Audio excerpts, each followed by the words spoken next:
로마서 8장 말씀입니다. 로마서 8장 앞부분의 1장에서 7장까지의 결론이라고 할 수 있겠습니다. 그래서 8장의 시작은 그러므로 이렇게 시작이 되고 있는데, 특별히 전체의 결론과 동시에 앞선 7장에 대한 어떤 해결책을 또 제시하는 거라고도 볼 수가 있습니다.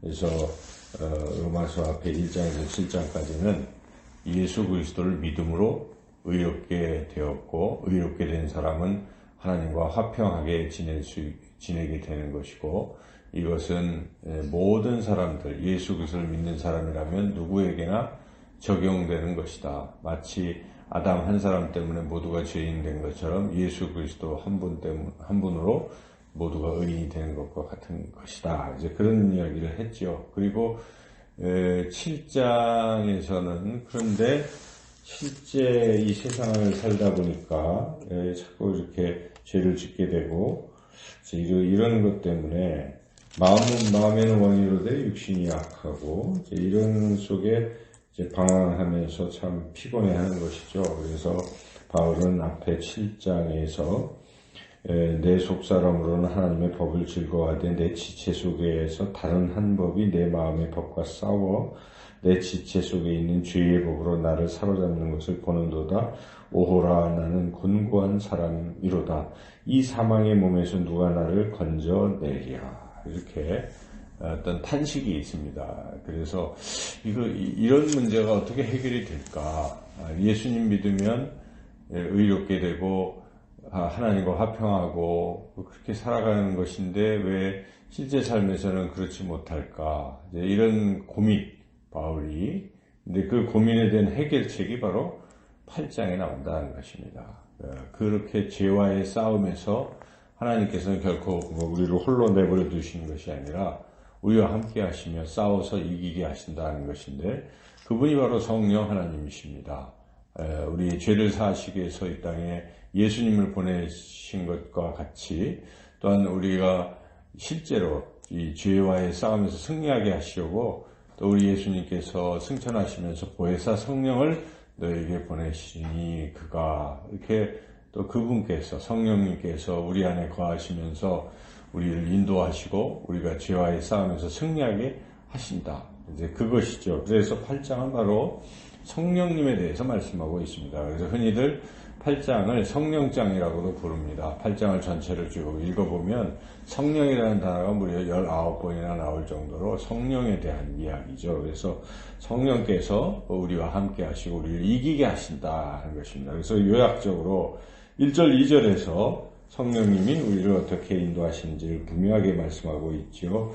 1절, 2절 읽어보겠습니다. 그러므로 이제 그리스도 예수 안에 있는 자에게는 결코 정죄함이 없나니 이는 그리스도 예수 안에 있는 생명의 성령의 법이 죄와 사망의 법에서 너를 해방하였음이라. 그리스도 예수 안에 있는 생명의 성령, 바로 그 성령의 법이 이 죄와 싸움에서 승리하게 하신다 하는 것입니다. 그리스도 예수 안에 있는 성령, 이것은 곧 예수 그리스도를 믿는 사람들, 그래서 예수 안에 있는 사람들에게 적용된다는 것이죠. 그래서 우리 안에는 성령이 거하시고 그 성령께서 우리를 인도하셔서 죄와 사망에서 우리를 건져주신다 하는 것입니다.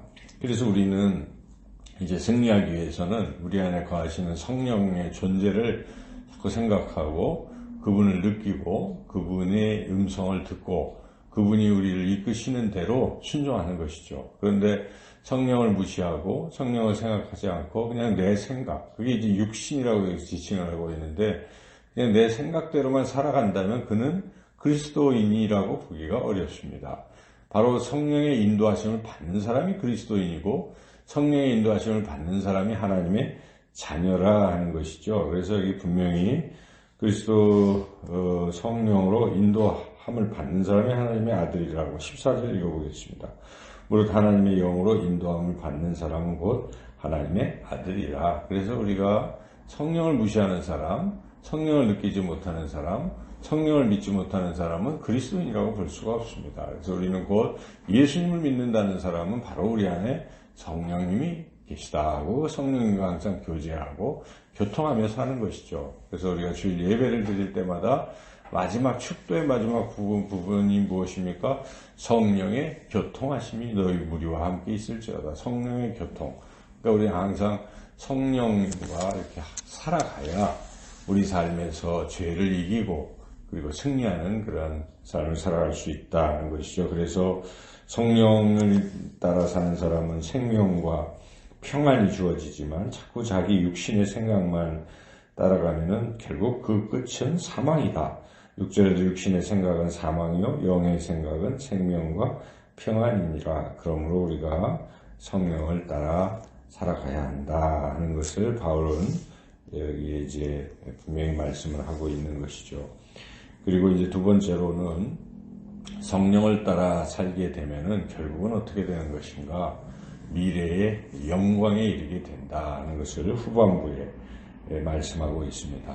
그래서 성령으로 인도함을 받는 사람이 하나님의 자녀인데 하나님의 자녀는 하나님으로부터 상속을 받는데 그 상속이 바로 미래의 영광입니다. 그 미래의 영광을 상속을 받게 된다 하는 것이 쭉 이어지면서 그런데 한 가지 주의할 것이 있다는 것이죠. 미래의 그 영광을 받기 위해서는 고난도 같이 받아야 된다. 영광만 상속받는 게 아니라 고난도 같이 받는 것이다 하는 것이죠. 그래서 우리가 자녀들이 부모로부터 뭐 받습니까? 유산을 불려받잖아요. 그런데 그 유산이 좋은 것도 있지만 어떤 경우는 빚도 있을 수 있어요. 그래서 어떤 사람은 유산을 상속받는 걸 포기하잖아요. 빚이 더 크면은. 그래서 그런 것과 같이 상속자는 영광도 받지만 고난도 받는다. 17절 읽어보겠습니다. 자녀이면 또한 상속자고 하나님의 상속자요 그리스도와 함께한 상속자니 우리가 그와 함께 영광을 받기 위하여 고난도 함께 받아야 할 것이라. 그런데 그 고난은 우리가 받을 영광과 비교해보면 아무것도 아니라는 것입니다. 생각하건대 현재의 고난은 장차 우리에게 나타날 영광과 비교할 수 없도다. 그래서 우리는 잠깐의 이 고난, 어려움, 환난을 이 미래에 우리에게 다가올 영광과 비교하면서 그것을 참아내야 한다는 것이죠. 우리 예수님께서도 현재의 그러한 그것을 미래의 것으로 보면서 참으셨다라고 히브리서에 나오지 않습니까? 그래서 우리는 미래에 참 영화롭게 될 사람입니다. 피조물들도 우리 인간들이 영화롭게 되는 것을 같이 고대하고 있다는 것이죠. 주님이 재림하시는 날 세상이 변화될 것입니다. 우리도 주님과 같은 영화로운 모습으로 될 뿐만 아니라 피조물도 더불어 변화되는 것이죠. 삼라만상 모든 만물이 변화될 것이기 때문에 피조물도 지금도 그것을 기다리고 있다는 것이 뒤에 21절에 그 바라는 것은 피조물도 이렇게 썩어짐의 종로는 데서 해방돼서 쭉 나오고 있죠. 다 기다리고 있는데 이 바로 미래의 영광을 우리가 기다리면서 현재 받고 있는 고난을 잘 이겨내야 한다는 것인데 그것도 우리 혼자 힘으로만 이겨내는 것이 아니라 바로 우리 안에 거하시는 성령님께서 또한 우리의 이러한 고난을 잘 견디고 이겨낼 수 있도록 우리를 인도하시고 지키신다는 것입니다. 그래서 성령이 도와주신다는 것이 26절, 27절에 나오는데 한번 읽어보겠습니다. 이와 같이 성령도 우리의 연약함을 도우시나니 우리는 마땅히 기도할 바를 알지 못하나 오직 성령이 말할 수 없는 탄식으로 우리를 위하여 친히 간구하시느니라. 마음을 살피신 이가 성령의 생각을 하시나니 이는 성령이 하나님의 뜻대로 성도를 위하여 간구하심이니라.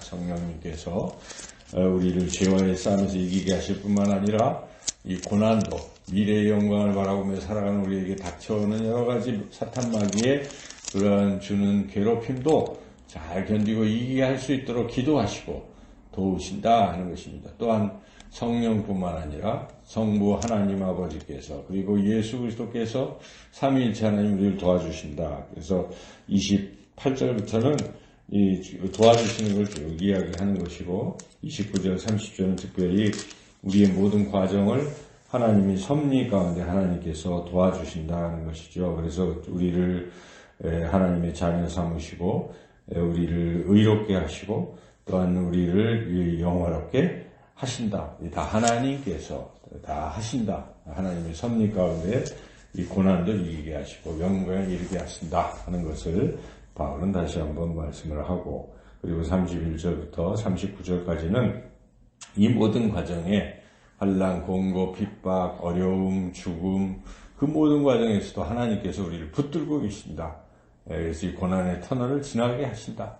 그래서 너희들은 결코 어떤 상황에서도 낙심하지 말고 하나님을 믿으라. 하나님의 사랑을 믿으라. 하고 마지막으로 하나님의 인도하심을 깊게 확신하라라고 바울은 자신의 고백과 더불어 우리에게 강조하고 있죠. 그래서 마지막 39절 읽어보겠습니다. 높음이나 깊음이나 다른 어떤 피조물이라도 우리를 우리 주 그리스도 예수 안에 있는 하나님의 사랑에서 끊을 수 없으리라. 이 8장은 참 은혜로운 장이죠. 우리가 힘들고 어려울 때, 고난이 있을 때 묵상하면 하나님이 우리를 인도하고 계시구나. 모든 것이 합력하여 선을 이루시는구나. 그 아들을 주신 이가 어찌 아낌없이 우리에게 주지 아니하시랴. 이런 주옥과 같은 말씀. 그리고 성령께서 탄식하며 우리를 위해서 기도하시는 그러한 말씀들. 그래서 참 귀한 장이죠. 그래서 우리가 이 세상을 살아갈 때 우리에게 가장 큰 고민은 두 가지 정도로 요약할 수 있는데, 하나는 죄 때문에 우리가 죄를 범해서 괴로운 성결치 못한 이런 부분, 또 하나는 우리가 이제 닥치는 이런저런 힘든 고난, 이런 것 때문에 인간들이 참 힘들어하는데, 우리 하나님의 자녀는 오늘 8장의 말씀대로 성령이 계시기 때문에 성령님께서 죄와 사망의 법에서 우리를 해방시키시려고 우리를 인도하고 계시기 때문에 성령을 따라 살아가시고, 그리고 또한 성령님께서는 우리가 고난당할 때도 미래의 영광을 생각나게 하시고, 그리고 지켜주시고 기도하시고 또 우리를 인도하신다는 이 사실, 또 예수 그리스도, 또 하나님 아버지께서도 우리를